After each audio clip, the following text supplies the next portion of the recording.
এই শীতকালেতে তারা শরবত করে খাইয়ে আমার শরীরে এই অবস্থা, পলা পলা বসে গেছে।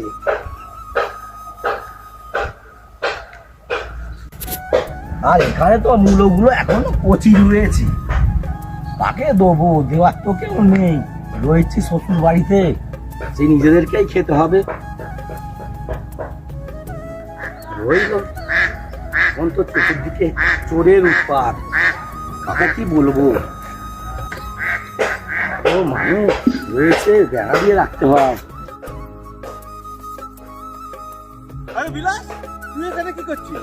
আর বলো কেন, এই যে বাগান আছে আমার এখানে। এটা তোর বাগান? হ্যাঁ। তুই তাকে বলে ছিঁড়া ছুঁড়ি পরে ঘুরতি রে, বাগান করতে গেলে এ তো বলে। আরে এটা আমার শ্বশুরের জায়গা, আমি শ্বশুরের একমাত্র মেয়েকে বিয়ে করে এই সম্পত্তিটা পুরো আমি পেয়ে গেছি। আরে এ তো 1 কোটি টাকার উপর দাম হবে রে। এই আগে তুমি দেখবে আসো এখানে কত কি চাষ করি। ওই এখন চাষ করছি, হ্যাঁ। পরে এটা ফ্ল্যাট ফ্ল্যাট বানিয়ে নেবো। আরে বিলাস, এ তো পুরো সবুজে সবুজ করে কি করে কি করলি রে? হয়েছে এই তো 350 টাকা রোজের লেবার রেখে দিয়েছি, দুপুরে টিফিন দিতে হচ্ছে, আবার মশকার দোকান থেকে মুড়ি চানাচুরের ব্যবস্থা করে দেওয়া হয়েছে। আমি থাকিনি, তাহলে 5টা মায়ের সন্তান এসে তুলে নিয়ে যাবে। তুই কি মালিক নাকি? এখন আমিই তো মালিক গো, একটাই তো মেয়ে বাপে, শ্বশুর শাশুড়ি মারা গেলে তো সম্পত্তি আমার। কি করে পাঠালি তুই? আর হয়ে গেছে, আর বলো কেন তুমি।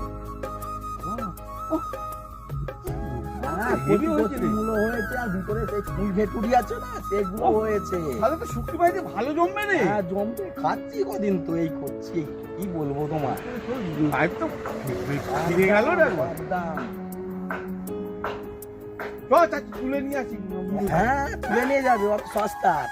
কেন রে? কি আবার কি বাবার দেখাশোনা নেই, তুলে নিয়ে যাবে। কি রে করেছি? পাঠাতে হয়েছে মন্দিরে, সারাক্ষণ বোটা থেকে মালটাকে লাইন মেরেছি। আর সে তো মারেছে, এবার সবাই তো ছিপ ফেলে, মানে কারা ওঠে, তো উঠেছে। ঠিক আছে, দেখে নিলে এখন চোরের যা উৎপাত, এই যে বাঁশ কেটে বেড়া দিয়েছি, তাই দুটো দাঁড়া নিয়ে এই ব্যাপার। ঠিক আছে চলো চলো। আর তুমি এই দিয়ে কি করতে এসেছিলে? আমি তো এইদিকে দাঁড়িয়ে কি হয়েছে? ঠিক আছে সাবধানে যাও, আমিও যাই, বাড়িতে কাজ আছে, ঘর যাবো, এখানে জ্বালা আছে তো বুঝতেই পারছো। হ্যাঁ।